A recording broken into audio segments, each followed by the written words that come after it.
Okay, everybody, hello, welcome. What is going on? Oh, 1 second. A bit parched here. We always do it in one take. So, anyways, a little bit late this week. The game was on Sunday. It's almost going to be Wednesday when you fine Evertonians watch this. But I thought, after I've watched the game 3 times. Okay, I watched the game on Saturday, Sunday, where we did a watch along. Thank you for all those that came in, even if you're in and out for the watch along.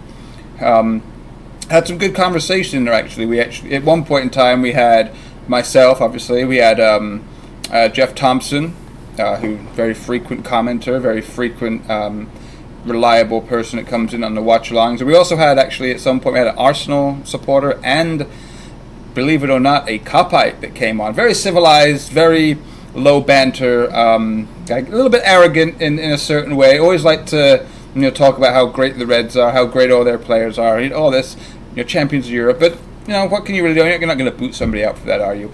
But I guess then thank you. We've got some more subscribers, more views. Everything's kind of ticking along. I'm obviously not the most reliable content creator in the world, but I'm trying to get better. But there's lots of things that pop up after the moving of the house and other things that, and after a 10-hour day at work. Anyways, enough about me. On to the Blues. That's why you're here. Everton 3, Wolves 2. Great game for many, many reasons. A great game it would have been for the neutral because, you're watching and then after 5 minutes, bam, Richarlison scores. Mistake from conman Cody and Rui Patricio at the back there. It happens. Richarlison pounces, hits the ball into the ground, which I think was either total techers, where that's how you're trained and taught to do that, or if it was just his own individual brilliance, or if it was just kind of 50-50 luck and skill, because hit it into the ground, bounces over the person on the line's head, any other speed, any all that could have gone wrong in so many ways, but not our Richarlison coming in, scoring, and sorry, 1 second, I forgot I'm supposed to be fishing while we do this. Sorry. Anyway, I'm just doing a little bit of World of Warcraft fishing. Sorry if you're offended by that, but this is what it's got to take to do. And then, of course, 4 minutes later, Saiss scores. Traore took Digne, obviously, for a ride. They targeted that from the very first moment they kicked off. You knew that it was going to be a Dama Traore versus Luca Dean. And Luca got exposed quite a bit. And not exposed in like a technical way, or exposed. Nothing but speed. Nothing but speed and brute strength was what Luca Dean had to put up with through the majority of that. And then, he got taken down the outside. And like we always say, I always say, and you probably always think, is that once the guy gets close to the 18-yard box or inside the 18-yard box, it's hands off. And you basically saw that's what Luca did. He tried to get back, and as soon as he stepped over that line, he's just, hey, I'm done here. I'm not giving away a PK. And then the ball gets flashed across the goal. What do we say about how, if Seamus could have possibly just let that run through his legs, or just if somebody would have given him a shout and said there was nobody on the back post or nobody coming in, he could have let that go. But instead, he tries to get his foot on it and basically stops it in the middle of the goal.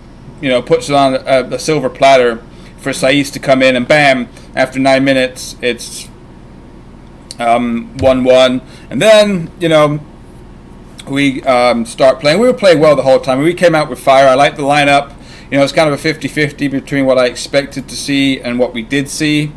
I thought Iwobi, again, absolutely fabulous. Different type of player than Bernard. Maybe not as technically gifted, maybe not as quick, and all that, but what he does offer is something different. I'm always getting into the half space, always getting into the channels, not always just looking to, play with Luca Dean, play it right off and have the triangle and whip it in for a cross. Like many times, he's willing just to take it. Dean will still make the run on the outside, but Iwobi just says, nah, man, nah, nah, blood. That's not how it's going to work, and he'll cut inside, and he'll run it goal, and then commit defenders, pass lay it off to Sigurdsson, who I think, I'm not going to keep going off on these tangents, but I think Sigurdsson had a really, really good game. I thought he looked more free.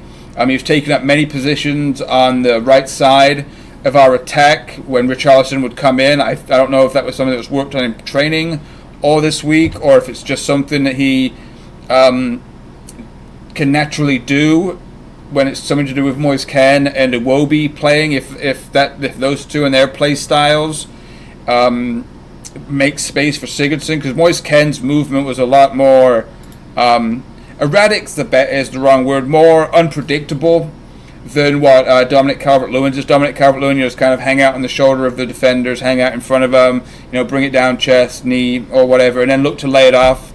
So it looks like it's a little bit too predictable when Dominic Calvert-Lewin plays around with Sigurdsson. I think there's too much of a gap between them some of the time. So maybe it was the fact that Moise Kean and Iwobi started and Richarlison was actually up for it. Not saying he wasn't trying against Lincoln and the other games of the season, but because of the schedule he had, no real off season, went right from the end of the Premier League into, why do I keep missing these fish, into the Copa America, went all the way to the final and won and scored in the final of the Copa America, and then you come back and you get a little bit of preseason training, and then you're thrown right back into the rigors of the Premier League. So I think he's just been eased back in, finally at full fitness, got his goal against Lincoln.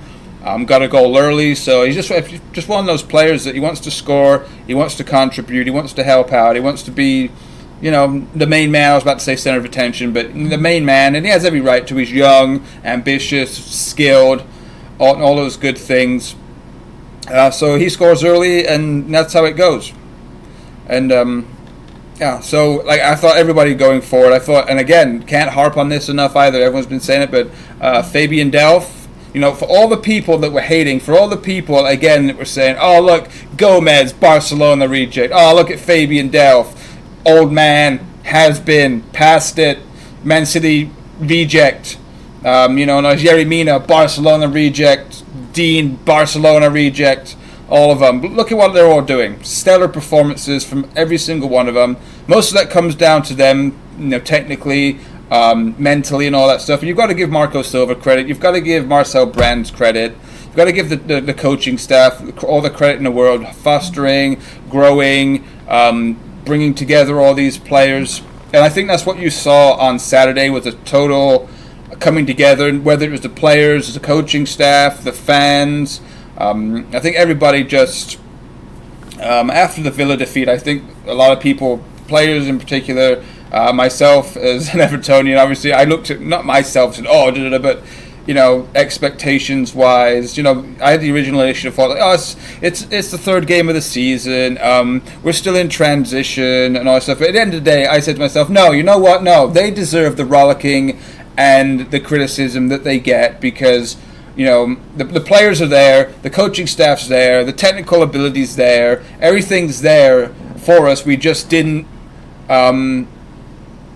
play at a high enough level. We weren't clinical enough. We weren't on the front foot enough. We weren't trying different things. We weren't going to a plan B or a plan C. All those things that we've said, that all kind of changed against Wolves. I hope it's not a blip. I hope it's not just the fact that we lose to Villa. We have a great win in the Carabao Cup against Lincoln. Come from behind twice in that game, and then have the wherewithal to go and kill the game off 3-4-2. And then we come into Wolves, and it's like, oh, well, this and that. So I don't want to see any drop-off. The international break, some people say it comes at a good time. Some people say it comes at a bad time. Sorry, I have to keep fishing. I think it comes at a bad time for most of us. For Everton, the first one of the season. The only thing that is good about the international break is I get 2 weeks to work on my fantasy football team. It's not doing terribly right now, but that's always when I always use my wild card. It's just traditional to use the wild card. But anyways, back to Everton. Like I said, Fabian Delph, I thought everybody had a great game. Well, Luca Dean didn't have the greatest of experiences, I'd say, but his crossing, his passing, his but everything that Luca Dean usually does well, he did well. He just came up against Traore, who is a one-trick pony, really, but it's a really, really hard trick to defend against and to protect against, unless you want to bring a central defender or a central midfielder over to help out Luca Dean. And if that's what they would have done, there'd be more space in the middle for them to go through. So I think it was smart on Nuno's part to play Nuno Espirito Santo, I should say, if you don't know who Nuno is. If you're only one of those Evertonians that only knows about Everton and doesn't pay any attention to any Premier League, any other Premier League teams, unless we're playing, or don't pay attention to the league table, don't pay attention to what other teams are doing, couldn't name 3 players in another team's squad, all that stuff. So Nuno Espirito Santo is the manager or head coach of Wolverhampton Wanderers Football Club. Okay, just in case you're wondering. And it's what I said. But yeah, so that could have gone either way. So I think it was a smart move for him to play Traore, because obviously Luca Dean is a stellar player going forward, and he's also very good defensively. And when he has a good game, we usually have a decent game down the left and through the middle and defensively. So I guess Wolves probably thought if they could take him out the game, rattle him a little bit, it might go a little bit easier, and that we would bring some help over for him, and then they'd kind of find space in the middle after that, because they had Cutrone and Jimenez up top. And Cutrone, I think he's a really good player, very smart, very intellectual player, very technically gifted player, can pick up good spots around the 18-yard box and in the box. And then you've got Jimenez, who we all know what Jimenez is by now, decent, striker, does his job well. Thought he missed Jota for the first part, but we had it handled anyways. It's just about pairings and partnerships, right? I'm sure he's more comfortable playing with Jota, but him and Cutrone again, I forget. But enough about Wolves, back to Everton. And so, yeah, great game. Let's take a look over here, at some of the stats. You can see over here, all in red, that's where we dominated, and all in black on the right. Oh wait, Wolves didn't dominate anything in that game. Who would have known? Anyway, so if you can't read this, or you don't like reading, we'll go through it. Possession, 59% Everton, 41% Wolves. We won. Shots on target for us, 6. Wolves had 5. We won. Shots in total, 15 to Wolves, 8. We win. And we can keep going down the list, but you can see all the rest of those. But yeah, we won in tackles. We won in clearances. Clearances isn't... It's something that you want to have more of, but having more clearances means really that you're kind of doing more defending. So it's a kind of a win. It means that, when they came on, we dominated, but, having to clear the ball 37 times again, I don't know if that's better or worse than the average game, but I'm pretty sure that's pretty high up there. That's about it. Tackles, passes, almost 25% more passes, if not more than 25% more passes. 150 more touches. So yeah, we did what we did, and that's how we usually look, right? When we play nice football, except we usually play it slow and ponderous and look half-assed. Our possession's good, our passing accuracy is usually pretty high, but if it's Gomez passing to Schneiderlin, passing back to Gomez, back to Mina, and you're just playing it in that arc that we usually have, back to fishing, that arc that we have going on, you're probably going to have a pretty high pass completion percentage, because you are only passing it 5 yards or so. But when you do that with style and vim and vigor and panache, you can get somewhere, and that's what we did at the weekend. All those things, vim and vimmer and vigor and all that stuff. We just looked good. And so, like I said, I don't know if that's down to the formation, I don't know if that's down to the personnel, or if it's just a combination of that and being at home again after 2 away games, and you wanted to prove something. Who knows? Whatever it was, let's keep it up. Let's keep doing it. I think the real test will be when we go away to Bournemouth in 2 weeks. If we can put out that same team, Ken up front. And this is saying that we don't get, and there's no injuries that go on during the international break. I'd like to see that same formation again. Same player, same formation, same everything. Just to see, okay, we can do it against Wolves, a team that's going to come at you and play the way that Wolves play. And we can do that at home after a cup victory, and after, so you go from, the loss, and the loss, to the, here we go against Lincoln, and then, the Lincoln, now, we're back home now. Let's go there and show the Everton faithful. Can we do that away at Bournemouth? Same passing, same intensity. If we go behind, the same fight back and the spirit and all that we showed on Sunday. Those are the questions that we've got to answer. Man of the match for me, by the way, was Richarlison. A lot of people, I know the official one was Fabian Delph. and don't get me wrong, he had a great game. The leadership qualities, the positioning, the looking forward, the passing of the ball forward from that position is key, I think. And he even tried to break forward a couple of times. Gomez tried to get forward a couple of times. It looked like Gomez is a freer player when Delph is in there. Because I think Delph can do a mixture of the both. He's not as great a defender. We always go back to Ghana Gay, right? But obviously he's not as great a defender as a tackler, or just getting the gritty work done. He's not as good at that, but I'll take 70% of that and then put that extra 30% into what Ghana was lacking, obviously going forward with the passing, with the vision, with the movement, with the combination play. So it ended there. I think it might not be his best formation. I don't think we can get away with playing without a holding midfielder against some other teams. But I think it all worked out on Sunday. I think Marco and his coaching staff would have learned a lot about the players and the formation and everything that we're going to try and work towards. So I think after crying for a plan B for so long, I'm not going to get onto a plan C. Okay, a plan A, changing from a plan A and actually having a plan B is a lot better than having a plan A and a plan B and a plan C. And I'm not getting down on plan A's. If your plan A works, like Manchester City, buy all the best players, get the best coach in, score goals, a lot of goals, completely demoralize the opposition. If that's plan A, that's great. We don't have that, right? And plan A for someone like, the Shite, or pack the middle with decent tacklers, with players that like to get stuck in and can make a pass, have 3 extraordinary players up top, and then have fast attacking fullbacks that can't defend very well, whipping the ball in, and just have Virgil van Dijk at the back doing what Virgil van Dijk. That's a plan A. There is no plan B for Liverpool really either. They might say there is, but there's not. Plan B might be Divock Origi, right? There's your plan B.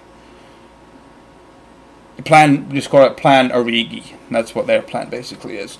But so overall, happy, ecstatic. That's why I watched the game 3 times. I watched the first game when I was doing my live stream, obviously, which was lacking some people that usually stop in, but I understand you're at the game. If you do watch this and you're not at the game, feel free to come in. We have some good conversations. We talk about Everton, we talk about football in general. A little bit of banter when it comes, not banter, but a little bit of political stuff here and there. We talk about food, talk about different cultural things. It's a good time. Just come in and hang out. Have a chat with us. But other than that, not really much more to say. I find it's a lot harder. We could rattle on about all the positives of the game all we want, right? But the positives are 3 points. We're sitting 5th or something in the table, 5th, 6th, somewhere around there. Top 6 at least. I know we're in the top 6 because of Tottenham and Arsenal drawing and Man United drawing and all that stuff. So, the only thing that makes me not be critical but think about it is when you see where we could have been had we got that goal and been clinical at Crystal Palace, and if we had not bottled it at Aston Villa and at least just got a point out of it instead of losing. Really, we should have 12 points on the board, bare minimum 10, and 10's enough to be in the 3rd right now. Start of the season, I know, 4 games in, I know all that, 5 games in, right? Or 4. I know we've played 5 games for the Carabao Cup, but Palace, Watford, Villa, Wolves, okay, 4 games in to the season. So we could have had 12, we should at least have 10, but we have 7, so it's not that bad. Anyways, if you're new and you got through this, you weren't too turned off by the fishing up here, and you like the graphics or you like anything else, but let's just get you. We stopped at 2-2, and that's all right. 3-2. When we went that goal, the throw in, it happens. Dina could have done a little better. The throw-in should never, the ball should have never got knocked on. All that stuff. So, but 2-2, I thought for 30 seconds. I sat there and I went, no. This is how it's going to end. It's like 80 minutes in. It's 2-2. We're not very good at coming from behind or, doing it. Even though we did it against Lincoln, but Lincoln and Wolves are 2 different things. So I just thought that the Evertonian in me, the history tells me that that's it, 2-2. We're going to probably huff and puff a little bit, but we're not going to be able to break them down, and it's going to be 2-2. We're going to throw it away. I'm going to have to get up and, scream and yell about 2 goals that should never really have happened, and had to put it all on Luka Dean for the first one for getting just absolutely skinned and not being able to take out his man, the second one for not being close enough to his man, or whoever allowed it to get flicked on, all that stuff. But no, what happened? Richarlison. Yeah, Richarlison, that's right. Stepped up. Proper number 9 finish, just drifting in from the right-hand side. Beautiful ball in from the left, and just, get in. A beautiful header just right into the ground. Give it some, lad. And, and you can always tell when it's going in, because up, the header's into the ground, and Patricio's just slow motion. Yeah! And it's in the back of the net, but he did come back. I mean, a save from Mina from that corner for Patricio. Woo, boy, that's a good save. And he bailed him out. It could have been 5-2. It could have been 4-2. There's a lot of we could have scored more, but we always say that. But happy to see the amount of shots we had. Happy to see how creative we were. Happy to see the plan B. Happy to see the new players getting involved.